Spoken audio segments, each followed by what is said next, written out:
नमस्ते एवरीवन, मैं हूँ जय कृष्णवेनी, आपकी वास्तु एक्सपर्ट। आज हमारे साथ हैं एक और रिनाउड वास्तु एक्सपर्ट जिनकी एक्सपर्टीज बहुत ही डीप है। वो हम करीबन 20 साल से वास्तु और एस्ट्रोलॉजी के फील्ड में हैं। आज हम बात करेंगे वास्तु एक्सपर्ट जयंत जी से। सर नमस्ते and welcome to our podcast. नमस्ते सर। नमस्ते। Sir thank you for coming. Sir आप बताइए, आपने अपनी वास्तु की जर्नी कैसे शुरू करी, कहाँ से शुरू करी, आपका इन साइंसेस में कैसे रुझाव हुआ? हमारे ऑडियंस को अपने बारे में कुछ बताइए पहले। बेसिकली मैं एक साइंस ग्रेजुएट हूँ, साइंस पोस्ट ग्रेजुएट। मैंने एमएससी किया है एनालिटिकल केमिस्ट्री में। और 2004 में मैं पहला एस्ट्रोलॉजी सीखा और उसके बाद में इमीडिएटली मैंने वास्तु का एजुकेशन दिया। बिकॉज ये दोनों साइंसेस है, वो एक दूसरे को सपोर्ट करते हैं। जी। तो इसके वजह से तभी से ये जर्नी स्टार्ट हो गया। और उसके वो जर्नी में धीरे धीरे इंडस्ट्रियल वास्तु, मतलब जैसे रेसिडेंशियल वास्तु से स्टार्ट किया, धीरे धीरे इंडस्ट्रियल वास्तु चालू हो गया। और उसके बाद में अभी तक मैंने अराउंड 15 इंडस्ट्रीज का वास्तु किया है। और एस्ट्रोलॉजी में तो बहुत ही ज्यादा ये है, अराउंड 5,000 to 6,000 क्लाइंट्स है, जो परमानेंट क्लाइंट्स है। और जो ऐसे मतलब रेफरेंस से आते हैं, ये आते हैं, वो अलग। सो वो जर्नी अभी अराउंड 20-24 ईयर्स का हो गया है। तो आपका एक्सपीरियंस कैसा रहा जब आपने 20 साल पहले स्टार्ट किया और अब में क्या फर्क है? अभी तो हर जगह वास्तु हर कोई करना चाहता है कि ये है क्या, इससे लोगों को क्या सक्सेस मिलेगा? इस बारे में कुछ बताइए। वास्तु, ये वास्तु का जो फील्ड है, वास्तुशास्त्र, एक तो वास्तुशास्त्र ये साइंस है पूरा, जो लोग अभी अभी मानने लगे। क्योंकि अभी मैं इसको साइंस बोलने का थोड़ा सा मेरा मतलब ये है कि जो शास्त्र में नियम प्रूव होते हैं, तो ये नियम जो अपना उसमें शास्त्र में आते हैं, वो हिसाब से अपने को जब भी मिलता है तभी it's tell as a science. Thanks. तो वो यस। साइंटिफिक है। और ये साइंटिफिक वास्तु हम अपना एंशियंट ऋषि मुनियों से आया है। और जब भी साइंस ग्रेजुएट हो गया, तभी ये शास्त्र जब भी सीखने चालू किया, तभी मुझे एक डेफिनेटली उसमें मिल गया कि इट हैज एन इफेक्ट, उसका इफेक्ट है। और उसमें साइंटिफिक अप्रोच भी है। तो जो भी ऋषि मुनियों ने ग्रंथों में और इसमें जो लिखा है, वो साइंस ही है। वो साइंस को अपन धर्म के रूप में कन्वर्ट किया है। तो क्योंकि वो जमाने में शायद लोगों को साइंस नहीं समझ में आता था, इसके लिए वो धर्म के इसमें डाल दिया, इसमें सो डाल दी। दैट, हाँ, सो दैट लोग वो फॉलो करके अपने आप वास्तु फॉलो हो जाए। तो मेरा ये कहना है कि इट इज ट्रू। जैसा बहुत से लोगों का ऐसा ये है कि ये सच है क्या नहीं। अभी जी, ये काफी लोग यही बोलते हैं कि हाँ, ये सच काफी है लोग। कि नहीं। हम बिलीव करते हैं, हम विश्वास नहीं करते हैं, किसी ने हाँ, बोला इसीलिए हमने किया। तो इसमें कैसा है, मैं लोगों को एक ही सलाह देना चाहता हूँ कि कौन सी भी चीज सच है क्या नहीं, वो चीज करके ही समझेगी। जैसे अपन बोलते हैं कि मैं हर रोज एक्सरसाइज करूंगा तो मेरी हेल्थ अच्छी रहेगी।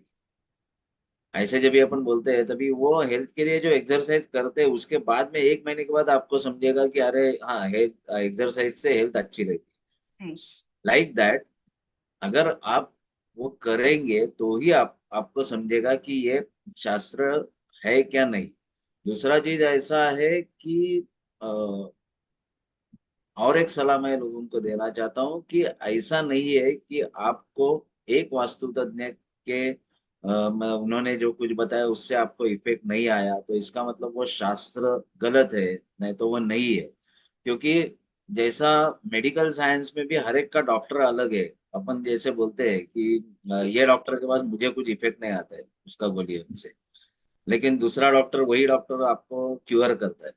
लेकिन तो ये चीज आपने बहुत ही एक अच्छा एग्जाम्पल लिया, जैसे डॉक्टर का। वहां पे फिर भी लोग समझते हैं इस डॉक्टर से ठीक नहीं हुआ तो दूसरे डॉक्टर के पास हम जाएंगे। पर वास्तु में लोग शास्त्र को क्वेश्चन करने लगते हैं, उस पे हाँ उंगली उठाते हैं, और या फिर उस कंसल्टेंट पे उंगली उठाते हैं कि उन्होंने गलत किया। ऐसा क्यों? हाँ।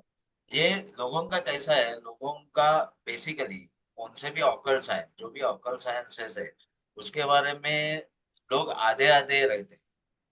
जी। आधे आधे बोलो तो ठीक है, अभी मैं एक बार बिलीव किया तो आई विल, मतलब लोगों का ऐसा सोच नहीं रहता है कि सपोज अभी ये बिलीव किया है कि ये वास्तुशास्त्र ट्रू है, तो मैं उसमें में जो एक्सपर्ट है उनका रिव्यू करके उनको मैं सिलेक्ट करके उनसे मैं वास्तु का कंसल्टेंसी करूँ। लोग कौन उसमें भी पैसे बचाने के लिए जाते हैं, नहीं तो उसमें भी उनका अप्रोच ऐसा रहता है कि पहला अपन ये सादा आदमी से करके देखेंगे। अभी क्या होता है, ये एक एजुकेशन है, जितना डीप नॉलेज रहेगा जी। उतना वो आदमी आपका, आपकी जो घर की बीमारी है वो बराबर समझेगा। जैसा जितना एक्सपर्ट डॉक्टर रहेगा उतना वो आपका सॉल्यूशन दे देख के पाएगा। बताएगा कि आपको ये दवा चाहिए। अभी जी। डॉक्टर एक्सपर्ट नहीं रहेगा तो वो भी एक्सपेरिमेंट करेगा। पहला सही कहा। क्रोसिन देके, हाँ, पहला क्रोसिन देके क्योर होता है क्या देखेगा, और नहीं फिर। होता है तो फिर बाद में सिप्रो नहीं तो 650 का गोली देगा। तो जी। आपको डॉक्टर ही ऐसा चुनने का है कि जो आपको मालूम है कि ही इज नॉलेजेबल पर्सन। अभी नॉलेज किधर से आता है, ओनली एजुकेशन से नॉलेज नहीं आता है। व्हाट इज द एक्सपीरियंस, वो आदमी कितना साल से ये काम कर रहा है, कर। बिकॉज जितना साल वो काम किया रहेगा उतना केसेस उसने हैंडल किया रहेगा, हैंडल किया। जी। और जितना केसेस उसने हैंडल किया रहेगा उतना वो नॉलेजेबल रहेगा। तो ये सब रिव्यूज क्लाइंट ने लेना चाहिए, और उसके बाद में हुए तो आपको डेफिनेटली शास्त्र को आप बदनाम नहीं करेंगे। और दूसरा, मैं वास्तु के लोगों को भी, जो वास्तु करते हैं उनको भी बता रहा हूँ कि आपको कौन सा भी केस अगर सॉल्व नहीं हो रहा है तो जैसे एक छोटा डॉक्टर रहता है एमबीबीएस, वो अगर उससे बीमारी ठीक नहीं तो वो बोलता है नहीं एमडी के दूसरे पास का। जाओ, नहीं तो सर्जन के पास जाओ। लाइक दैट आपको भी रेकमेंड करना चाहिए, नहीं ये केस मेरे हाथ में नहीं है, आप ये, अदरवाइज हमेशा बदनामी होते रहे। तो जी। ये केयर दोनों तरफ से होना चाहिए, जो ये प्रोफेशंस में है उनसे तरफ से भी होना चाहिए, और क्लाइंट और की तरफ से। हाँ, और क्लाइंट के तरफ से भी। क्योंकि हम ऐसे प्रोफेशन में हैं जिसमें हमें भी अकाउंटेबल होना जरूरी है। जिसका काम यस, लिया है हम उसको फॉलो अप करें। जिस परेशानी से वो हमारे पास आए हम उसको सॉल्व करने में सक्षम तरीके से उसको हम गाइड कर पाए। यस, बराबर है। क्योंकि क्या है मालूम है, अभी हम लोग शपथ लेते नहीं है एक्चुअली, जैसे पुलिस लोग लेते हैं, मिलिट्री वाले लेते हैं वैसा, लेकिन हम लोगों को भी एक शपथ लेना चाहिए कि जो भी काम मैं करूंगा वो ईमानदारी से करूंगा। और दूसरी चीज ऐसी है कि अगर मेरे से नहीं होता है तो वो क्लाइंट को एक अच्छा गुरु मिला के देने का वो भी अपना काम वो भी। जी। है। कि अपनी ये जिम्मेदारी है कि कौन से भी हालत में शास्त्र बदनाम नहीं होना चाहिए। इट इज अवर फेल्योर, अपने फेल्योर है, अपना नॉलेज कम रहेगा शायद, नहीं तो उसके लिए दूसरा डॉक्टर सही डॉक्टर। रहेगा मेरे से, ऐसे। इसका मतलब आप ये कह रहे हैं कि जब किसी को वास्तु कराना है या जब कोई अपने हेल्थ इश्यू के लिए जिस तरीके से कोई अपने लिए डॉक्टर चुनता है, इतनी सारी रिसर्च करके कि ये डॉक्टर बेस्ट है या ये हॉस्पिटल बेस्ट है, हाँ, उसी तरीके से एक वास्तुशास्त्री भी किसी को चुनना चाहिए। यस, वो चुनने के लिए जो क्राइटेरियाज है वो क्राइटेरियाज अप्लाई करना चाहिए कि ये आदमी ने कितने लोगों का वास्तु किया है, उसका नॉलेज कितना है, कितने साल से है वो, उसके रिजल्ट्स क्या आए हैं। इसलिए मैं कभी कभी इसमें बिलीव करता हूँ रेफरेंशियल वास्तु। रेफरेंशियल वास्तु में क्या होता है कि एक आदमी अपने को रेकमेंड करता है कि मुझे इससे इफेक्ट आया। सेम थिंग हम लोग जब भी डॉक्टर का सर्च करते हैं तभी कोई अपने रिलेटिव्स, कोई अपने फ्रेंड्स बोलते हैं अरे बोल। तुम्हारा हाँ। ये होता नहीं है तो ये डॉक्टर के पास जाओ। वो डॉक्टर को ये एडवर्टाइज नहीं करता है। तो अपने अपना ये जिम्मेदारी है और अपनी ये अकाउंटेबिलिटी है कि हम लोगों को कोई दूसरा क्लाइंट अपने को नहीं। रेकमेंड करे तो वो ज्यादा अच्छा है। बहुत खूबसूरत से कहा आपने कि रेफरेंस से, ताकि आपकी क्रेडिबिलिटी और आपका जो पहले का जो काम है उस हाँ, हिसाब से आपके पास काम आए, और आप भी उसके लिए अकाउंटेबल होके काम करें। accountable। जी। जैसे हम जानते हैं कि आप एक इंडस्ट्रियल वास्तु एक्सपर्ट है, वैसे भी आज के टाइम पे काफी कंफ्यूजन है वास्तु में कि हम हम्म। वैदिक वास्तु के हिसाब से चले, महावास्तु के हिसाब से चले। आजकल तो एनर्जी वास्तु, स्कैनर वास्तु, बहुत सारे वास्तु के हैं। आप किस तरीके से वास्तु करते हैं और आप किस मेथड को फॉलो करते मैं वैदिक वास्तु को फॉलो करता हूँ ज्यादा। उसमें दो चीज फॉलो करता है, देयर आर मेनी रेमेडीज। मैं हैं? यस। रेमेडीज करने के अलग अलग तरीके हैं। जो भी तरीके हैं उसमें क्या है, उसमें रिजल्ट क्या है कि एनर्जी ट्रांसफॉर्मेशन और एनर्जी हीलर और एनर्जी को क्यूर करने। अगर निगेटिव एनर्जी है तो पॉजिटिव को करना, पॉजिटिव जी। को बढ़ाने का, ये सब यही तरीका रहता है। तो उसके जी। लिए रेमेडीज अलग अलग तरीके से जो जो लोग उसमें है वो रिसर्च करते हैं, उसके हिसाब से वो रेमेडीज लाते हैं उसमें। लेकिन वैदिक वास्तु में बिलीव ज्यादा क्यों करता हूँ, क्योंकि नेचुरल रेमेडीज ज्यादा है उसमें। पर आपको जैसे लगता है आज के टाइम पे लोग नेचुरल रेमेडीज में बिलीव करते हैं, या उनके माइंड में है कि अगर हम बोले कि ये मंत्र जाप करो, या ये सूर्य नमस्कार करो, या सूर्य को जल दो, ऐसे कोई रेमेडी जब हम सजेस्ट करते हैं, उनको लगता है ये तो नॉर्मली, ये तो हम सभी जानते हैं, इसमें कंसल्टेशन की क्या बात है, और लोग इसको फॉलो नहीं करते हैं। बराबर है, लेकिन ये जो रेमेडीज है नेचुरल रेमेडीज, अगर कोई करेगा तो उसका परमानेंट इफेक्ट है। जैसे जी। अपन बोलते हैं कि अपना पूरब दिशा है, पूरब दिशा में वास्तु दोष है। तो पूरब दिशा में वास्तु दोष है, इसका मतलब पूरब का जो ग्रह है सूर्य, उसका ज्यादा करेंगे तो वो वास्तु दोष मेरे ऊपर इफेक्ट नहीं करे, नहीं तो जैसे हम मुझे लोग उसके सब ऊपर। जानते हैं, नॉर्थ ईस्ट का एक बहुत बड़ा क्रम है, हर किसी को काफी सारी चीजें सुनने को मिलता है, लोग सुन सुन के डरे हुए हैं नॉर्थ ईस्ट के बारे में। आप क्या कहेंगे, अगर जैसे नॉर्थ ईस्ट का ईशान कोण अगर कहीं से कटा हुआ है, या वहां पे कोई शौचालय आ गया, टॉयलेट आ गया, ऐसे में आप लोगों को क्या सलाह देंगे कि डरे ना और उसकी रेमेडी करें? बेसिकली नॉर्थ ईस्ट टॉयलेट जो है वो अलाउड नहीं है, इसका पहला रीजन लॉजिकल समझ के देखिए। जी। वास्तु का मतलब ऐसा है कि जो दिशा में जो एनर्जीज रहती है वो एनर्जीज रिलेटेड काम करेंगे, तो वो एनर्जी आपको सपोर्ट करती है। जी। और वो एनर्जी के अगेंस्ट आप गए तो वो एनर्जी आपको डिस्टर्ब। Disturbance create. ये सिंपल लॉजिकल थॉट है। जी। अभी नॉर्थ ईस्ट दिशा है वो, हम लोग जो बोल रहे हैं कि ईशान्य, ईशान्य बोला तो भगवान की दिशा है। जी। अभी इसमें ऊपर एक क्वेश्चन हमेशा क्लाइंट्स का आता है कि भगवान तो सब जगह है।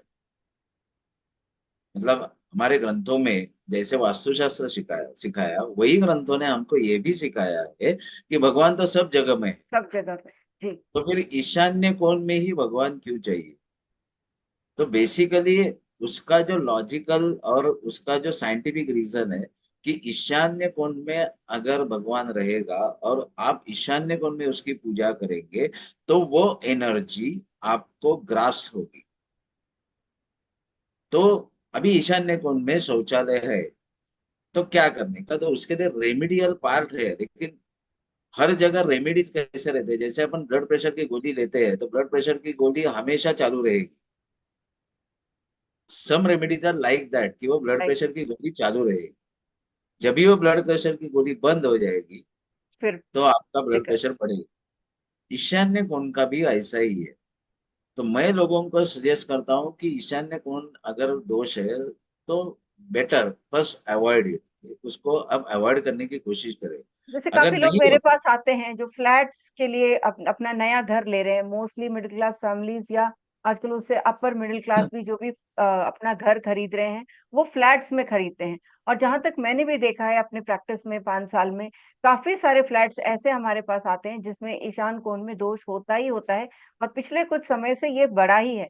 यहाँ पे आप क्या कहेंगे कि आर्किटेक्ट्स इसको सही कर सकते हैं, कि ये पॉसिबल नहीं है जहाँ पे कोई 15,000 1500 घर या 500 घर एक सोसाइटी में है, तो ये पॉसिबल नहीं है कि वो ईशान कोण को सही तरीके से बनाए?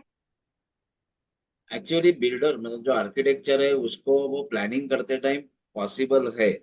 लेकिन इसके लिए आर्किटेक्ट को पहला हम लोगों से मतलब वास्तु तज्ञ जो वास्तु कंसल्टेंट उनसे कंसल्ट करना पड़ेगा। उनका प्रॉब्लम क्या रहता है आर्किटेक्चर डिजाइनिंग में, जब भी वो टॉयलेट जो साइड लेते हैं, तो सपोज अभी 7 मंजिल के 8 मंजिलों की, नहीं तो 15 मंजिलों की बिल्डिंग रहती है, तो एक ही डक से उनको पाइपलाइन लेके जाना पड़ता है। जी तो आमने सामने जब भी फ्लैट्स रहते हैं, तभी एक इसमें ईशान्य आएगा, दूसरा इसमें और कौन सा डायरेक्शन, जी। तो डक्ट एक ही यूज होने वाला। तो उनको उसमें एडजस्टमेंट वो कर सकते हैं एक्चुअली, लेकिन वो करते नहीं है, क्योंकि जो कुछ उनको एफएसआई यूज करने का रहता है, और बिजनेस पॉइंट ऑफ व्यू उनको जो कंस्ट्रक्शन करने का रहता है, उसमें वो उसमें पॉसिबल पॉसिबल नहीं। तो इसके लिए वो लोग बहुत से अपन अभी इतने बिल्डर्स है, कितने लोग अकॉर्डिंग टू वास्तु करते हैं, नहीं करते, नहीं क्योंकि करते हैं। उनको क्योंकि उनको यहाँ तक भी पॉसिबल। मैंने देखा है अपने एक्सपीरियंस से, लोग बेचते हैं फ्लैट्स को ये बोल के कि बिल्डर कहते हैं it's a vastu compliant flat, वैसे ही वो अपनी मार्केटिंग भी करते हैं। लेकिन मैंने खुद ऐसे केसेस देखे हैं जहाँ पे मैं वास्तु कंप्लाइंट अपार्टमेंट्स में गई हूँ, और वहां पे वास्तु कंप्लाइंट का, वहां पे हमें ईशान कोण में ही दोष मिला है। हाँ, वो इस वास्तु कंप्लायंट फ्लैट जब भी एडवर्टाइज होती है, तो भी मैं लोगों को सलाह दूंगा कि उन्होंने वो कंफर्म करना चाहिए कौन सा वास्तु कंसल्टेंट ने उनको कंसल्टेंसी दी है। हाँ क्योंकि हाँ, लोग क्या कहते हैं, वास्तु बिल्डर तो एडवर्टाइज करेंगे वास्तु कंप्लायंट, आप बिल्डर को क्वेश्चन पूछेंगे दरवाजा कौन सा है, ईस्ट वेस्ट है, ईस्ट वेस्ट दरवाजा बोला तो वेस्ट है या ईस्ट है, नहीं नहीं ईस्ट वेस्ट, हम अंदर जाते हैं तभी ईस्ट के तरफ जाते हैं। यस, ये बहुत तो बड़ा कंफ्यूजन है लोगों में। हाँ, तो लोगों को ये कंफ्यूजन है कि मैं अंदर जाते टाइम ईस्ट देखने का है, या मैं बाहर बाहर। जाते टाइम ईस्ट देखने। तो और वैसे ये भी आजकल के घरों में एंट्रेंस तो कॉर्नर पे बन चुके हैं, सेंटर कॉर्नर पे, में नहीं। हाँ, तो उसमें क्या है, ईस्ट एंट्री मिलना मुश्किल हो गया है। आइधर आपको साउथ ईस्ट मिलती है, नहीं तो नॉर्थ ईस्ट मिलती है। नॉर्थ ईस्ट में। तो इसमें क्या है, एक्चुअली बिल्डर से अगर वास्तु कंप्लायंस है, तो उनको पूछने का, गिव अस द रिपोर्ट, हमको वास्तु कंपोर्ट दे। क्योंकि अगर वास्तु कंसल्टेंट ने उनको कंसल्टेंसी दिया है, तो वास्तु कंसल्टेंट का ये जिम्मेदारी है कि उन्होंने फ्लैट का जो कुछ वास्तु कंप्लायंस है वो देना चाहिए। जी। लेकिन इतना डेफिनेटली है कि पूरा बिल्डिंग में सब फ्लैट वास्तु कंप्लायंस नहीं हो सकते, लेकिन हम क्योंकि मेजर ईशान कोण की दोष को हम हाँ, अवॉइड कर तो वो सकते कर सकते हैं, वो बिल्डर लोग डेफिनेटली कर सकते हैं। क्योंकि एक सिंपल लॉजिकल थॉट है, आमने सामने फ्लैट रहेंगे, तो एक का साउथ नॉर्थ वेस्ट आया टॉयलेट, तो दूसरे का हम साउथ साउथ वेस्ट के बीच में डेफिनेटली रह सकते हैं, हैं। जी। वही डक्ट में। तो ये सब कर सकते हैं, लेकिन उनका प्रॉब्लम कैसा होता है, वो एक वास्तु कंसल्टेंट को हायर करके ये सब मैच करने में उनका एफएसआई का प्रॉब्लम, प्लस म्युनिसिपल कॉरपोरेशंस के ये जो रहते हैं, मतलब रेगुलेटरी जो यस। रूल्स रहते हैं, वो फॉलो करने का, इसमें उनका सब प्रॉब्लम हो जाता है। जैसा अभी आप सिंगापुर सिटी जाएंगे, तो सिंगापुर सिटी में any plan should be compliance to vastu, yes. और वास्तु कंसल्टेंट का साइन चाहिए उसमें, उसने पास करना चाहिए। तो उधर क्या होता है, बिल्डर को ऑप्शन ही नहीं मिलता। अपना इसमें ऐसा नहीं है, इसके लिए थोड़ा प्रॉब्लम है। अभी ईशान्य कोण का जो सब्जेक्ट है, तो उसमें बहुत कुछ रेमेडीज है, जैसे कि अ, मैं लोगों को सजेस्ट करके उसका इम्प्लीमेंटेशन भी किया है, और उसमें मुझे रिजल्ट्स भी मिले। लेकिन उसको कंसिस्टेंसी लगती है थोड़ी। जो आप अगरबत्ती भगवान के मंदिर में लगाते हैं, वही आपको टॉयलेट में लगाने, सो दैट वो भगवान का स्थान है, तो उधर अगरबत्ती चाहिए, जस्ट लाइक दैट। तो आपका दोष जो है वो किसके वजह से है, यू आर जनरेटिंग, आप जनरेट कर रहे हैं उधर, जो एनर्जी जनरेट कर रहे हैं वो निगेटिव एनर्जी जनरेट कर नेगेटिव। रहे हैं। तो आपको पॉजिटिव एनर्जी उधर बढ़ाने की है। तो जी। वो कौन से भी माध्यम से बढ़ा सकते हैं, जैसे अलग अलग रेमेडीज है, क्रिस्टल, पिरामिड्स, पिरामिड, स्वस्तिक, स्वस्तिक भी बनाते स्वस्तिक, हैं। स्वस्तिक भी बनाते हैं। तुलसी अलग अलग प्लांट का भी इस्तेमाल करते हैं काफी जगह अलग पे। अलग रेमेडीज आप यूज कर सकते हैं। लेकिन इट इज पॉसिबल कि वो क्योर कर सकते हैं, लेकिन फिर भी मैं सलाह दूंगा कि better way it is avoid. Better way. जी। जैसे हम इस बिल्डर फ्लोर प्लान्स की बात कर रहे थे, इसका मतलब जो भी बिल्डर है अपना एक लैंड लेता है, उसमें अपना एक ड्रीम प्रोजेक्ट, एक 15 500 या 1000 फ्लैट्स का एक अपार्टमेंट बना रहे हैं, तो उसमें जैसे ही वो अपने लिए बेस्ट आर्किटेक्ट हायर करते हैं, वैसे ही उनको एक वास्तु कंसल्टेंट के साथ काम करना चाहिए। यस, बराबर। और दूसरा चीज ऐसा है कि इंडिया में वास्तु का जो कुछ एजुकेशन है वो गुरुकुल सिस्टम जैसा है। मतलब एक एक अलग अलग गुरु अपना अपना क्लास निकालता है और उसके ऊपर एजुकेशन चालू है। तो उसमें क्या होता है, उसमें थरो नॉलेज का कभी कभी लैकिंग हो जाता है क्योंकि आपको जी। गुरु अच्छा नहीं मिलेगा। और उसमें एक्सपेक्टेशन ये है कि हम लोग उसके लिए हम लोग भी जिम्मेदार है। लोगों ने ये सरकार की तरफ से भी अपील करना चाहिए, सरकार को भी अपील करना चाहिए कि ये जो सब्जेक्ट है वो यूनिवर्सिटी में लाए, उसको एक एजुकेशन जैसे सिस्टम हम सब बनाए। जानते हैं, ये वास्तु, एस्ट्रोलॉजी, ऑकल्ट साइंसेस एक अनऑर्गेनाइज सेक्टर है, तो कोई हाँ किसी के लिए काउंटेबल नहीं रहता है। हाँ। तो इसमें क्या है, पायरसी बढ़ जाती है फिर। एक विदाउट एक्सपीरियंस आदमी भी क्लास निकाल के वास्तु सिखाना चालू करता है। एक्चुअली आजकल के टाइम पे वही हो रहा है। तो उसके लिए गवर्नमेंट ने ऐसे एजुकेशन सिस्टम लाना चाहिए जिसमें एक्सपर्ट लोगों को कमिटी बना के उसका सिलेबस सेट करना चाहिए, सो दैट वो स्टैंडर्ड अचीव करे। अच्छा। ताकि जैसा हम इससे लोग, लोगों का विश्वास भी बढ़ा रहे और उनको हाँ, रिजल्ट भी मिले, और रिजल्ट एक भी प्रॉपर मिले, सिस्टम तरीके से चल सके। चल सके। क्योंकि हम लोग जब भी एजुकेशन लेते हैं, हम लोग ग्रेजुएट हो जाते हैं, तो वी एक्सपेक्ट कि ग्रेजुएट हो गया तो वो आदमी को इतना तो सिलेबस पढ़ा है तो इतना तो आएगा। आता है। जी। अभी आजकल के इसमें हम लोग क्या देख रहे हैं, ये कौन सा गुरु के अंडर ट्रेंड हुआ है। अभी बहुत से गुरु ऐसे भी है कि जो मीडिया के सामने आए नहीं है, but they are very intelligent. तो उनके यस। पास बहुत अच्छी बुद्धिमत्ता है और उन्होंने बहुत से ऐसे स्टूडेंट तैयार किए हैं। लेकिन उनको कैसे बोलते हैं कि सर्टिफिकेशन देने की अथॉरिटी जो है, वो अथॉरिटी गवर्नमेंट थ्रू आना चाहिए, सो आपको क्या दैट। लगता है आज के डेट में इंडिया में ऐसे कौन से क्रेडिबल इंस्टीट्यूशंस हैं जहाँ पे अगर किसी को सीखना है तो वो सीख सकते हैं? अभी उज्जैन में ऐसे दो तीन संस्था है, जो अभी नाम एग्जैक्टली ये नहीं है, लेकिन जो दो तीन संस्था है उनके इधर गवर्नमेंट जैसे ही सिलेबस है। और वो सिलेबस करके हम लोग उनकी डिग्री ले सकते हैं। और उधर एंशियंट साइंस पूरा पढ़ाया जाता है, ऑल ऑकल्ट साइंसेस पूरा पढ़ाया जाता है। आप नेट पे सर्च करेंगे तो उज्जैनी यूपी में ऐसे बनारस बहुत की सर। भी एक यूनिवर्सिटी है, उधर भी ऐसे सिखाते हैं।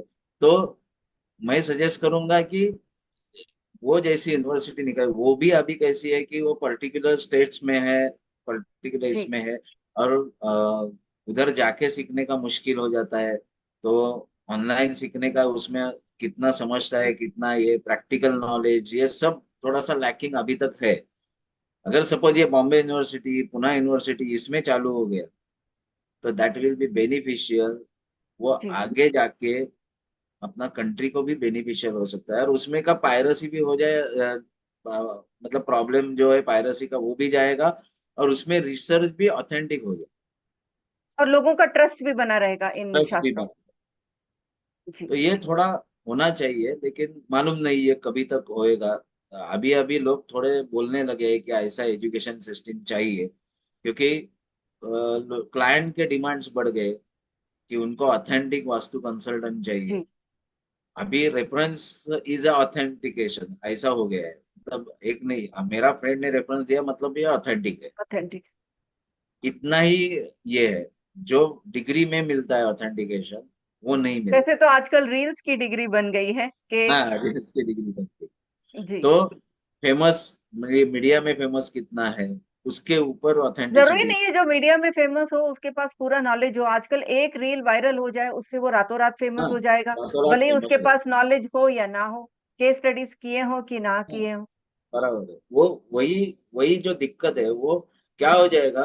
डर इतना ही लगता है कि जर्मनी जैसा देश है, उधर अ, वेदों का अध्ययन किया जाता है, और हमारे इधर से ही बहुत से लोग संस्कृत सीखे हुए उधर जाके वही वेद जर्मन लोगों को सिखा रहे हैं। जी। और ऐसा न हो जाए कि बिकॉज ऑफ हमारी ये जो अभी जो चल रहा है वो हिसाब से चल रहा रहेगा तो जर्मनी आगे जाके अपने को वास्तुशास्त्र सिखाए।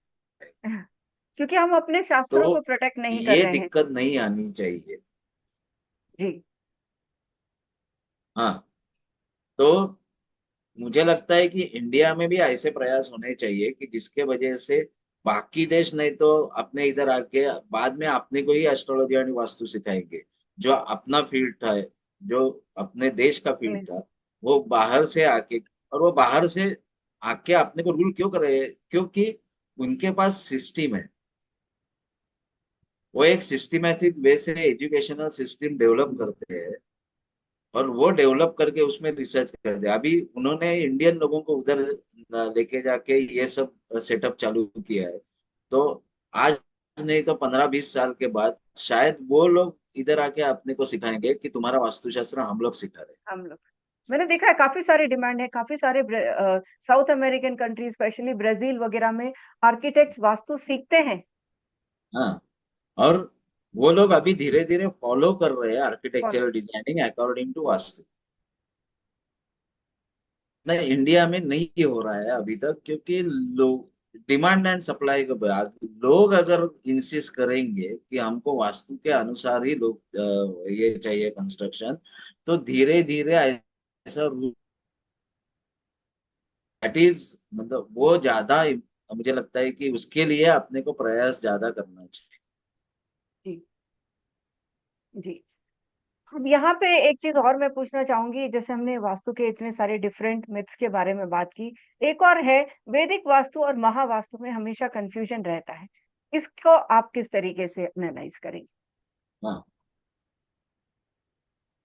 मुझे लगता है कि ये डिफरेंशिएशन जो हो रहा है, ये जस्ट लाइक मैं मेडिकल फील्ड का जैसा पहला एग्जांपल दिया वैसा ही बोल रहा हूँ कि homeopathy, Ayurvedic and your allopathy, जैसे ये तीन फील्ड है, वैसे धीरे धीरे रेमेडीज में भी रिसर्च होके होके अलग अलग तरीके अलग के अलग। रिसर्च होने के बाद अलग अलग तरीके के इम्प्लीमेंटेशन और रेमेडीज आ रही है।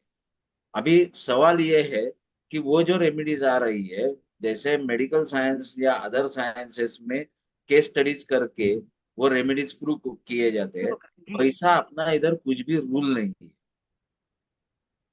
कि ये रेमेडीज प्रूव हो गई है, 100 केसेस पे प्रूव हो गई है, और अभी ये रेमेडीज मतलब ये स्टैंडर्डाइज हो गई है, वो हिसाब से काम करेंगे तो ये रिजल्ट मिलेगा। तो ये होने के लिए बहुत साल जाएंगे। लेकिन वैदिक वास्तु और महावास्तु, महावास्तु इधर सेम वैदिक वास्तु का बड़ा रूप है, ऐसा मैं जी। बोल सकता हूँ कि बड़ा रूप है। और वो उन्होंने रिजल्ट प्रूव किया, तो मुझे लगता है कि दे कैन डू इट। क्योंकि आखिर में क्या है, मुझे रिजल्ट चाहिए, मैं क्लाइंट क्या रिजल्ट। बोलेगा, मुझे रिजल्ट चाहिए, आप जी। वैदिक वास्तु से करो या नहीं किसी तो से महावास्तु से वास्तु करो, से करो, हमें बस मेरी रिजल्ट बीमारी चाहिए, ठीक हम होनी चाहिए। अब मेरी बीमारी ठीक होनी चाहिए। जी बिल्कुल। हाँ, जी। मेरी बीमारी ठीक हो जाएगी। तो ये हम लोगों की जिम्मेदारी है कि कौन सी रेमेडी क्लाइंट के लिए बीमारी भी ठीक करे और सस्ते में उपलब्धि हो जाए। तो एड अभी क्या है, महावास्तु के जो रेमेडीज है, वो रेमेडीज के लिए थोड़ा सा पैसा ज्यादा लगता है, तो फिर क्लाइंट आखिर में आता है कि अरे इसमें सस्ते में है क्या। और दूसरा चीज ऐसा है कि जो भी वास्तु कंसल्टेंट है, उन्होंने ये सोचना चाहिए कि अगर क्रोसिन गोली से काम चल रहा है तो मैं सिप्रो देने का कि जी। नहीं। हम्म। सिप्रो देके भी बीमारी जाने वाली है, ऐसा नहीं है। लेकिन क्रोसिन से जा रही है तो मैं सिप्रो जैसी महंगी गोली क्यों क्यों रेकमेंड। थे। जी। तो ये अपनी जिम्मेदारी है कि मैं कौन सी रेमेडीज यूज कर रहा हूँ, और उसकी कॉस्टिंग क्या है, और उतनी कॉस्टिंग जैसा हम लोग बोलते हैं कि, मतलब वास्तु विजिट को मैं बोलता हूँ लोगों को, और पिछले कई पॉडकास्ट में भी मैंने बोला है कि हम लोग कोशिश करते हैं कि विदाउट सर्जरी काम हो जाए। सर्जरी जी। बोला तो कि तोड़फोड़। तोड़ फोड़। तो ये अपनी जिम्मेदारी है, because we are doctors of vastu. तो ये हमारी जिम्मेदारी है कि हम लोग ज्यादा से ज्यादा कम पैसे में कैसे कर सकते हैं, कर अपना सकते। स्किल है। ज्यादा पैसे में तो सब करेंगे।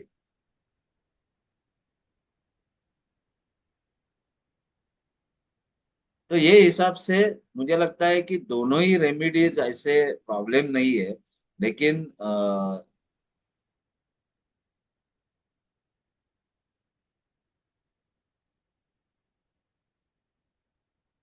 मुझे आयुर्वेदिक से ठीक होता है एलोपैथी।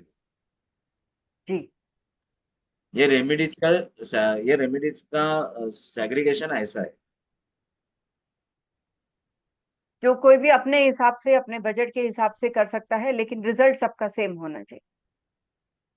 यस।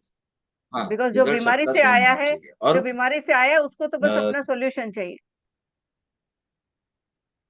सॉल्यूशन थे अभी, जैसे कि मैं ऐसे मेरा ये 24 साल का करियर में, 20-24 साल का करियर में, मैं ऐसे भी वास्तु देखा हूँ कि जो वास्तुशास्त्र के हिसाब से नहीं है, फिर भी वो वास्तु में सब अच्छा हो रहा है, कुछ भी जी। प्रॉब्लम्स नहीं है। तो उसके रीजन जब भी ढूंढने गया मैं, तो एक ही आदमी, उनका पूरा फैमिली में ऐसा रहता है कि ही इज मतलब वो बहुत ही स्पिरिचुअल रहता है और बहुत कुछ स्पिरिचुअलिज्म करता है, और उसके वजह से उसकी पूरी वास्तु प्रोटेक्ट हो जाती हम्म। है। अभी ये इफेक्ट भी मैंने देखा है। तो अभी ये कैसा है कि जैसे हम लोग बोलते हैं कि पुराने जमाने में ऋषि मुनि जो कुछ करते थे, तपस्या करते। करते थे, तो किधर भी बैठेंगे तो उधर की वास्तु शुद्ध हो जाती थी। चल। जी। जी। वैसे भी कई घर रहते हैं कि जिनके घर में पूरा क्या स्पिरिचुअलिज्म बराबर होता है, और उनके घर में सब वाइब्रेशंस सब अच्छे, बिकॉज ऑफ देयर कर्मास, उनके कर्मा के वजह से रहता है, नहीं तो उनका स्पिरिचुअलिज्म के वजह से रहता है। तो वो सब उनके वास्तु को प्रोटेक्ट करता है। जी। जैसे हम लोग लेकिन जानते इसका हैं। मतलब ऐसा नहीं कि, जी। हाँ, उसका मतलब ऐसा नहीं कि वो वास्तु अच्छी है, नहीं। वो वास्तु उन्होंने छोड़ दिया और दूसरे ने लिया, तो उनको बैड इफेक्ट्स आना उनको। चालू हो जाता। तभी वो लोग बोलते हैं यार, इधर पहले जो रहना जैसे। अच्छा हो रहा था, हमारा ही प्रॉब्लम आ गया। तो ये वास्तु कंसल्टेंट की जिम्मेदारी है कि एक्चुअल प्रॉब्लम किधर है वो ढूंढे। इधर। जी। जैसे प्रॉब्लम की बात की, काफी सारे इंडस्ट्रीज हैं, फैक्ट्रीज हैं, वहां पे भी वास्तु सेम तरीके से काम करता है जैसे घर पे काम करता है। वास्तु का रूल्स सब इस वही हिसाब से काम करता है, लेकिन उधर फंक्शंस अलग रहते हैं थोड़े। जैसा जी। रेसिडेंशियल वास्तु, नहीं तो अपन रहने की वास्तु, और कमर्शियल वास्तु, नहीं तो फैक्ट्रीज की वास्तु। फैक्ट्रीज तो के वास्तु। फैक्ट्रीज में क्या रहता है, फैक्ट्रीज में ज्यादातर जो काम रहता है उसमें, हाँ, उसमें फायर एलिमेंट ज्यादा रहता है, जी। Because every factory has one boiler which is a big fire element. और वाटर टैंक्स रहते हैं बहुत बड़े बड़े। बड़े बड़े। वो जी। एक बड़ा हाँ, मतलब कई लीटर्स का टैंक, कई लाख लीटर्स का टैंक रहते हैं। तो ये सब जो है, वो सब फैक्ट्री की ग्रोथ के ऊपर इफेक्ट करते रहते हैं। तो क्या और करेक्शंस उसके भी लिए सेम रहते हैं? रेमेडीज भी फिर जो घर पे करते हैं, क्या सेम रेमेडीज फैक्ट्री में काम करेंगी, कि फैक्ट्रीज के लिए हमें अलग रेमेडीज करनी चाहिए? कई जगह पे अलग रेमेडीज यूज करने पड़ते हैं, क्योंकि फैक्ट्रीज का जो ये रहता है, क्या बोलते हैं, उसकी जो ग्रेविटी रहती है प्रॉब्लम की, वो बहुत बड़ी जी। रहती है। जी। जैसा आप एक लेबर प्रॉब्लम पकड़ेंगे, तो लेबर प्रॉब्लम अभी घर में आपको हैंडल करने के रहते हैं फैमिली के 4 मेंबर, और उधर लेबर प्रॉब्लम में तो 1000 लोग 1000 रहते में। हैं। जी। तो वो हिसाब से सोचना पड़ता है, और वो हिसाब से रेमेडीज में चेंजेस लाना पड़ता है। उधर पानी का टैंक 10 लाख लीटर का रहता है, आपके घर में 500 लीटर का रहता है। जी। तो उधर का जो रेमेडियल स्ट्रक्चर रहता है, वो अलग तरीके से अप्लाई करना पड़ता है। और फैक्ट्रीज के प्रॉब्लम्स भी अलग रहते हैं। अलग रहते हैं। जी। उधर बीमारी का प्रॉब्लम ज्यादातर नहीं रहता है, उधर क्या रहता है, एक्सीडेंट्स के प्रॉब्लम रहते हैं, लेबर पेमेंट्स प्रॉब्लम का, रहते हैं। लेबर का रहता है, पेमेंट्स का हाँ, रहता है, पेमेंट का रहता है, डिस्ट्रीब्यूशन का माल रहता नहीं, है, हाँ, पैकेजिंग माल का रहता है। सेल, मार्केटिंग का रहता है, सेल नहीं होता है, ये सब प्रॉब्लम रहते हैं। तो उधर रेमेडीज भी अलग तरीके से आती है। रेसिडेंशियल वास्तु में क्या होता है, रेसिडेंशियल वास्तु में आपको जो घर है, वो घर में आपकी खुद की ग्रोथ की खाली कंसिडरेशन रहती है, और आपकी हेल्थ की कंसिडरेशन रहती है ज्यादातर। आपके घर में कोई मैनेजर नहीं रहता है, आपके घर में कोई लेबर नहीं रहता है। लेबर।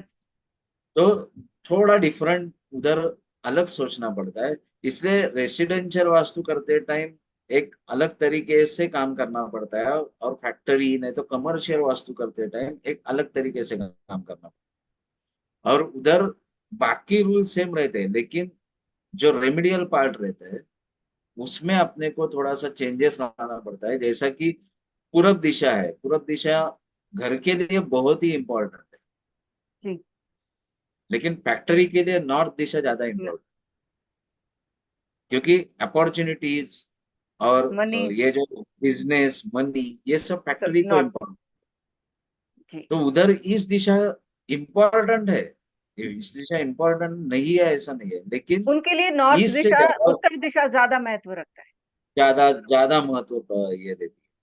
उधर साउथ वेस्ट, अपन घर में रेसिडेंशियल वास्तु में साउथ वेस्ट में सोने की दिशा बोलते हैं।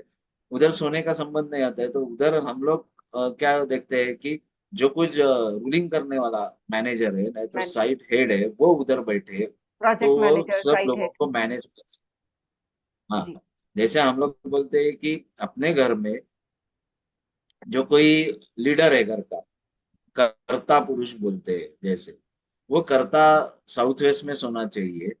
तो ये क्यों बोलते हैं कि वो कर्ता जो है उसका सब लोग सुने तो घर बेहतर तरीके से चलेगा। सेम थिंग फैक्ट्री वास्तु में है। फैक्ट्री। तो कई जगह पे सेम सेम आता है रूल, और कई कई जगह पे डिफरेंट रूल आते हैं कमर्शियल वास्तु। ये थोड़ा डिफरेंशिएशन है उसमें। जी। अब कोई ऑफिस का स्पेस हो गया, घर को घर की बात की हमने, फैक्ट्री इंडस्ट्रीज की बात की, छोटे छोटे ऑफिसेज भी होते हैं। आजकल हम देखते हैं कोई ऑफिस खरीद रहा है तब भी वास्तु चेक करते हैं। ऑफिस में कोई प्रॉब्लम आ रहा है तब भी चेक करते हैं। अभी कैसा है, मैं जैसा आपको बोला हूँ कि मतलब अभी मैं एक आपको इंडिकेशन देता हूँ कि अलग अलग ऑफिसेज अलग अलग बिजनेस के लिए अलग अलग अलग अलग डायरेक्शंस इंपॉर्टेंस फुलफिल रखते करने हैं। के जी। इम्पोर्टेंस। जैसा अभी डेंटिस्ट डॉक्टर है तो डेंटिस्ट डॉक्टर का डायरेक्शन डेंटिस्ट, तो एस्ट्रोलॉजी वाइज, मतलब मैं एस्ट्रोलॉजी और दोनों सीखने के वजह से मुझे कुछ बेनिफिट्स ऐसे मिले कि एस्ट्रोलॉजी वाइज दांत ये राहु के अंडर आते हैं। जी। तो डेंटिस्ट डॉक्टर का साउथ वेस्ट एंट्रेंस है तो साउथ उसका वेस्ट। दवाखाना अच्छा चलता है। हम्म।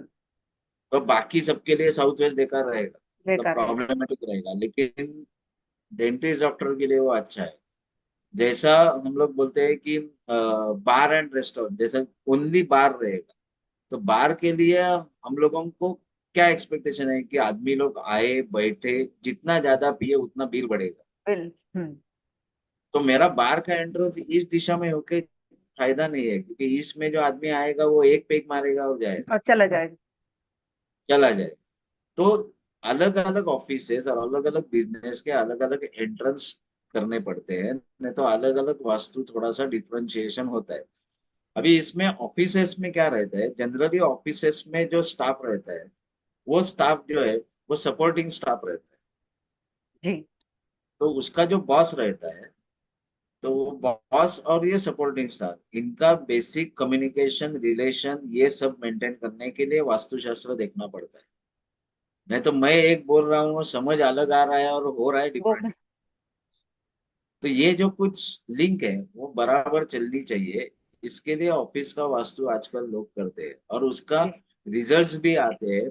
बहुत बहुत लोगों का ऐसा होता है ना कि हेड ऑफिस एक जगह रहता है और फैक्ट्री दूसरी फैक्ट्री। जगह रहती है, और डिसीजंस जो है वो हेड ऑफिस से होते हैं।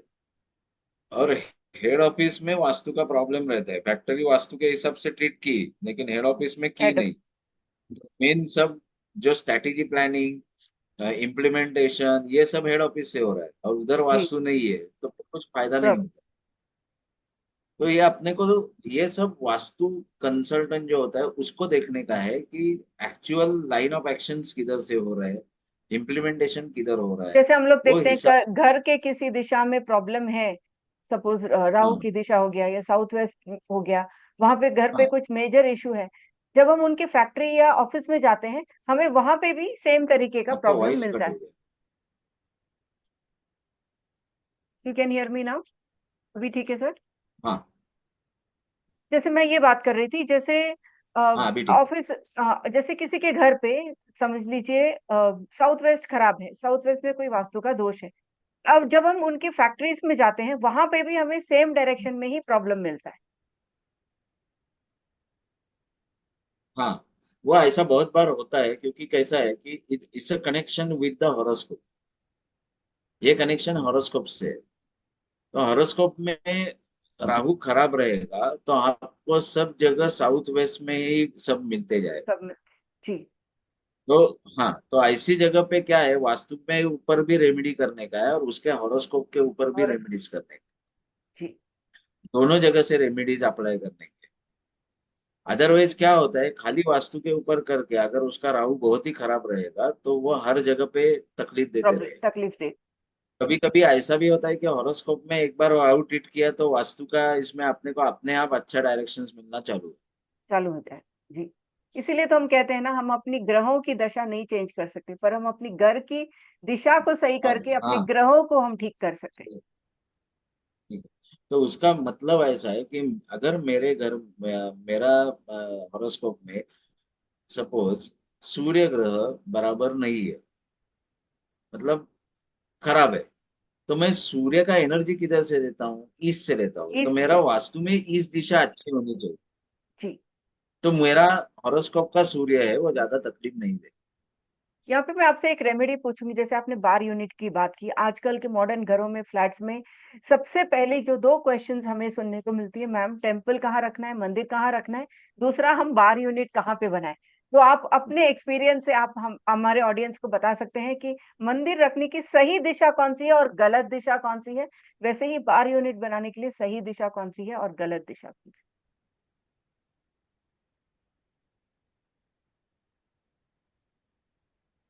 से मेरे हिसाब से बार यूनिट जो है, तो बार यूनिट बोला तो हम लोग घर में बार बनाने का ही नहीं है मेरे हिसाब से एक्चुअली। है। जी। क्योंकि क्या है, बार ये असुर का डिमांड, असुर मतलब असुर लोग मदिरा प्राशन करते थे। जी। तो असुर लोगों की डिमांड है, तो इनडायरेक्टली हम लोग इनवाइट कर रहे हैं असुर शक्ति। असुर शक्ति को। पर आजकल वही चल रहा है, वो लोग खुद हाँ, ब खुद असुर शक्ति को इनवाइट कर रहे हैं। और सबसे पहले, जैसे आज भी मैं कहीं गई थी, उनका दो ही कंसर्न था, मैम हम मंदिर कहाँ बनाए, और दूसरा हम बार यूनिट कहाँ बनाए। तो अगर फिर भी बनाने का है बार यूनिट तो वो नॉर्थ वेस्ट दिशा में, नहीं तो वेस्ट दिशा में बनाएंगे, यूज नहीं हुए, वो कंट्रोल में रहेगी। जी। सिंपल है। जो दिशा में अगर आप साउथ वेस्ट में बनाते हैं तो साउथ वेस्ट में जो रहती है वो बढ़ती जाएगी। मतलब आज एक बॉटल उधर बार यूनिट में है तो कल 10 बॉटल बढ़ती जाएगी जी। और धीरे धीरे वैरायटी ऑफ बॉटल्स आ जाएगी। तो नॉर्थ वेस्ट दिशा क्यों है, नॉर्थ वेस्ट से सब बाहर जाता जी। मूवमेंट, वो मूवमेंट की है। हाँ, दिशा है। मूवमेंट है। तो अपने को मूवमेंट चाहिए, मतलब वो ठीक है, पिया, एंजॉय किया, छोड़ दिया। छोड़ दी। तो वो हिसाब से नॉर्थ वेस्ट दिशा उससे बेटर है। नॉर्थ ऑफ नॉर्थ नहीं, वेस्ट ऑफ नॉर्थ वेस्ट के बीच में रहेगा तो ज्यादा अच्छा है, जिसको हम लोग बोलते हैं डिस्पोजल जोन। तो डिप्रेशन उधर जोन। रहेगी तो ज्यादा, हाँ, तो उधर रहेगी तो ज्यादा कि वो उधर से ही बाहर जाएगी। जी। वो घर में सबको नहीं लत लगेगी। आजकल क्या होता है कि ये लोग एक हॉल में ही बनाते हैं बार यूनिट, सो दैट गेस्ट आए तो उनको बार यूनिट दिखाई दे और दिखाई दे। उनको मैं ऑफर कर सकूं। तो उसके वजह से क्या होता है, बाप और बेटा, बेटा 10 साल का 15 साल का हो गया तो बाप के साथ पीने के लिए बैठता है। ये असुर शक्ति का, हम लोग असुर शक्ति को हॉल में ही स्थान दिया, ऐसा हो गया। सो लोगों को सजेस्ट करने का है तो मैं सजेस्ट करूंगा कि नॉर्थ नहीं बन। वेस्ट और west of north west is the better direction. अभी मंदिर की डायरेक्शन, तो मंदिर की डायरेक्शन जो है, तो उसमें एक्चुअल लॉजिकल थॉट जो ऐसा है कि मंदिर आइदर नॉर्थ ईस्ट में चाहिए, ये फर्स्ट ऑप्शन है। नहीं तो ईस्ट और नॉर्थ ईस्ट के बीच में भी चलेगा, और नहीं तो नॉर्थ में भी चलेगा, मतलब नॉर्थ और ईस्ट के बीच में इस। भी चलेगा, नॉर्थ ईस्ट के बीच में भी चलेगा। तो इसका बेसिक ये सब डायरेक्शन से क्यों बोले हैं, तो सुबह के जो सूर्य के रेज आते किरण। हैं वो जो किरण आते हैं, वो किरण जो है उसमें यूवी रेडिएशन ज्यादा रहते हैं। और मंदिर में अपन जब भी पूजा करने बैठते हैं, तभी मिनिमम क्लोथ्स डाल के बैठने का है, सो दैट वो जो रेज है, वो जो किरण है, वो कॉस्मिक आपके, कॉस्मिक एनर्जीज जो है। जी। जी, आपकी बॉडी पे आ जाए। और जैसे पुराने जमाने में हम लोगों ने देखा रहेगा, सुना रहेगा कि पुराने जमाने में नदी के इधर लोग जाते थे और सूर्य को अर्घ्य देके जी। पानी में स्नान करते थे। तो उसका जो साइंटिफिक रीजन जो है, उसका जो साइंस है, कि सुबह के सूर्य के किरण में यूवी रेडिएशन ज्यादा रहते हैं। तो वो यूवी रेडिएशंस आपके बॉडी में जो आते हैं, पड़ते हैं, कॉस्मिक तो उसके एनर्जी। वजह से आपके बॉडी में 70% वाटर है। आपकी बॉडी 70% वाटर एलिमेंट है, तो वो शुद्ध हो जाता है। अभी वेस्ट में मंदिर रहेगा तो भी भगवान को दिक्कत नहीं है। भगवान वेस्ट में भी है, सब जगह है। दिक्कत किधर है? तो अपने को दिक्कत है। हम जब भी वो भगवान का प्रे कर रहे हैं ना, भगवान से हम लोग प्रार्थना करते हैं, तभी वो जो सूरज के किरणें हैं वो हमारे ऊपर गिरने चाहिए, और वो कॉस्मिक एनर्जी हमारे तक पहुंचनी चाहिए। तो मंत्र और ये दोनों मिलके अपनी ऑरा क्लीन हो जाए। काफी लोग मैंने देखा वो है उसका कंसेप्ट है। घरों में वेस्ट या साउथ वेस्ट में मंदिर रखते हैं। वो गलत है। वो गलत, ये हिसाब से है कि भगवान को दिक्कत नहीं है, हम लोग उनसे कनेक्ट नहीं हो सकेंगे। और उनकी जो एनर्जी है वो, जैसे अपन बोलते हैं ना, कि एनर्जी रिलीज हो रही, लेकिन एक्सेप्टर मोड में नहीं है एक्सेप्ट। हम लोग, तो हम लोग एक्सेप्ट नहीं कर सकेंगे। वो एनर्जी सब पूरे वास्तु में रिलीज बस होती है, लेकिन मैं किधर एक्सेप्ट कर सकता हूँ? जब भी मैं नॉर्थ ईस्ट या ईस्ट दिशा में बैठता हूँ, तभी मैं तभी मैं एक्सेप्टर मोड एक्सेप्ट में। कर। इसलिए मेरे लिए वो बंधन है। अगर किसी ने साउथ वेस्ट में मंदिर रखा है तो उसको किन किन एरियाज में प्रभाव पड़े? अगर साउथ वेस्ट में मंदिर रखा है, तो पहला चीज है कि साउथ वेस्ट में मंदिर रहता है तो उसकी जो स्पिरिचुअलिज्म है वो नहीं होएगी बराबर। क्योंकि साउथ वेस्ट ये सोने की दिशा है, तो जी। आप जब स्पिरिचुअलिज्म करते हैं तो उधर राहु की दिशा है। तो आपको कंफ्यूजन इतना रहेगा कि उसमें आपका मन ही नहीं लगेगा। अगर आप मन ने, जैसे अपन बोलते हैं रेडियो स्टेशन एडजस्ट करते हैं, विविध भारती, जब भी विविध भारती एडजस्ट करते हैं तो विविध भारती का गाना सुनने को मिलता है। मेरा विविध भारती एडजस्ट ही नहीं आएगा तो मेरे को गाना सुना ही नहीं। जी। लाइक दैट, जब भी मैं साउथ वेस्ट में बैठेगा, मेरा विविध भारती एडजस्ट ही नहीं हो जाएगा, तो मेरे को स्पिरिचुअल है, कितना भी करो आप स्पिरिचुअलिज्म, वो अपने को मिलेगा ही नहीं। और वो नहीं मिलेगा तो आपका जो टोटल स्पिरिचुअलिज्म बैकअप है वो गिर जाएगा। और उसके वजह से भी बहुत सी दिक्कतें आती है, जैसे भाग्य में कमी आती है, जी। आपकी एनर्जी में कमी आती है, आपकी चीजें सोच डिले में। होने जी, हाँ, चीजें डिले डिले हो होने जाती लगती। है। चीज डिले क्यों होती है? क्योंकि कंफ्यूजन बढ़ जाता है, मैं डिसीजन ही ले पाता हूँ। नहीं ले। तो उसके वजह से ये सब चीजें होने लगेगी। तो इट इज बेटर कि सही दिशा में सही चीज रखो, और तो आपको उसका सही। लागू। यहाँ पे एक चीज और जो कॉमन चीज है, before we end, one more question to you Jayant ji. काफी सारे लोग राधा कृष्ण की मूर्ति रखते हैं घर में, उसको लेके काफी सारी अलग अलग विडंबनाएं हैं। आप क्या कहना चाहेंगे, राधा कृष्ण की मूर्ति कहाँ रखनी चाहिए, कहाँ नहीं रखनी चाहिए? उसके बारे में कुछ बताइए। मेरा इसके ऊपर थोड़ी सोच अलग है, मतलब बाकी वास्तु के लोगों के हिसाब से। एनी आइडल, जो भी, मतलब फ्रेम्स, आइडल, फोटोज, ये घर में रखते टाइम एक चीज जरूर चीज कीजिए, चेक कीजिए कि वो देखने के बाद मुझे फीलिंग क्या होती। हम्म। क्योंकि अगर राधा कृष्ण की मूर्ति रख के मुझे उनका प्रेम याद आता है, तो बहुत ही अच्छा है। आपका माइंड प्रेम से भर जाए। Simple thought. ठीक। अगर राधा कृष्ण की मूर्ति रख के कृष्ण का रुक्मिणी का क्या किया, उसकी तो पहली पत्नी रुक्मिणी थी, राधा तो प्रेमिका थी। ठीक। तो फिर मैं ये आदर्श शुरू किया कि मैं प्रेम करने के लिए बाहर भी एक चाहिए मुझे, और घर इसीलिए में मैंने भी ये सवाल एक। पूछा, क्योंकि काफी लोग घर में रखते हैं और किस भाव से रखते हैं ये नहीं पता। किसी ने गिफ्ट कर हाँ, दिया, किसी को कोई चीज बहुत सुंदर लगी इसीलिए वो लेके आया। तो उसके ऊपर मैं एक एग्जांपल देना चाहता हूँ। राधा कृष्ण से ज्यादा एक अच्छा एग्जांपल ताजमहल का जो स्टेचू रहता है, बस ताजमहल की जो एक मॉडल रहता है मॉडल वो, रहते हैं। हाँ, तो कई लोग घर में रखते हैं और पूछते हैं कि रखेगा तो अच्छा है हम कि नहीं। मना करते हैं, नहीं रखते। हाँ, नहीं रखो। तो मेरा एक ये कहना है कि ताजमहल ये जो है वो एक पीर है। पीर बोला तो शाहजहां का ये है, मतलब जी। मुमताज का।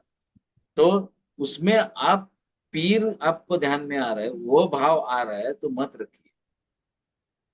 आपको मुमताज और शाहजहां का प्रेम याद आ रहा है, सब रख। तो जो भी चीज आपको कौन सी एनर्जी दे रही है आप किस वो भाव हिसाब से से। उसको रख रहे हाँ, हैं। भाव, कौन सा भाव। अभी कैसा है कि मुझे चमेली का अत्तर अच्छा लगता है, मुझे मोगरे का अत्तर अच्छा नहीं लगता है, और मैं मोगरे का अत्तर घर में मार दूंगा क्योंकि मैं वास्तु वाला बोला है इसके लिए। तो मुझे वो इनकम्फर्टनेस आए। लाइक दैट, कौन सी चीज आपको अच्छे भाव की निर्माण कर रही है वो चीज आप डेफिनेटली घर में रखिए, कुछ भी प्रॉब्लम नहीं। राधा कृष्ण के सी कौन से भी स्टेच्यूज है, जो भी स्टेच्यूज है उसकी जब तक हम लोग प्राण प्रतिष्ठा नहीं करते नहीं हैं करते। तब तक उसमें प्राण आती नहीं है, तब तक वो एक मूर्ति है। तो हम लोग जो मूर्ति देख के मुझे जो भाव हो रहा है वो ज्यादा इंपॉर्टेंट है। इम्पोर्टेंट। अगर मैं राधा कृष्ण की मूर्ति रख के मेरे बीबी से हर रोज झगड़ा करता हूँ तो वो राधा कृष्ण की मूर्ति की कुछ भी इंपॉर्टेंस नहीं है। जी। सो लोगों को ये समझ के रहना चाहिए कि वास्तुशास्त्र जो बताया गया है वो केस स्टडीज के ऊपर उभरते काम जा रहा कर। है, और जो केस स्टडीज सॉल्व हो गए उसके हिसाब से वो बताए, लेकिन वो चीज शायद आपको फेवरेबल नहीं रहेगी, नहीं। तो avoid it. Thank you Jayant ji कि आपने इतने सटीक तरीके से चीजों को समझाया, चाहे वो मंदिर हो, बारूनीट हो, या फिर राधा कृष्ण की मूर्ति हो, और ऑकल्ट साइंसेस में कैसे हम इसको एक सही तरीके से एक अच्छा प्रैक्टिस बनाना चाहिए। बहुत बहुत शुक्रिया आपका कि आपने अपना कीमती समय निकाल के आप आए और अपना ज्ञान दिया। मैं चाहूंगी कि आगे भी हम लोग सेशन करते रहे हैं। और आज जो जो भी ऑडियंस इस पॉडकास्ट को देख रहे हैं, प्लीज राइट योर कमेंट्स कि आपको ये चीज, आज का ये पॉडकास्ट कैसे लगा, इससे आपकी वास्तु की क्या क्या मिसकॉन्सेप्शंस दूर हुई हैं, और आगे आप किन किन टॉपिक्स पे सुनना चाहेंगे। Thank you. Thank you Jain sir, thank you. Thank you everybody for watching this amazing podcast. ऐसे और भी गेस्ट और बहुत ही वास्तु के काफी सटीक उपाय के साथ मैं आती रहूंगी। हमारे चैनल को देखते रहिए। नमस्ते एवरीवन।